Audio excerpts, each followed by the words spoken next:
How to delete power plan on Windows 11.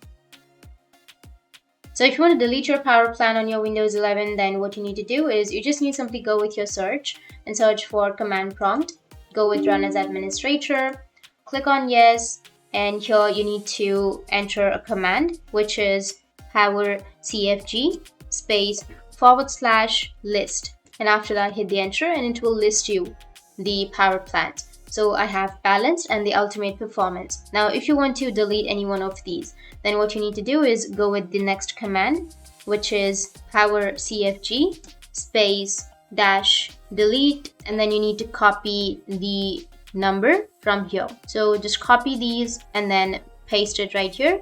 Make sure to give it a space after the delete and then enter the number, and now you need to hit the enter again. Once you hit the enter, then your power plan will be deleted. So that's how you can delete your power plan on your Windows 11, and if you have any questions, feel free to comment below. Thanks for watching.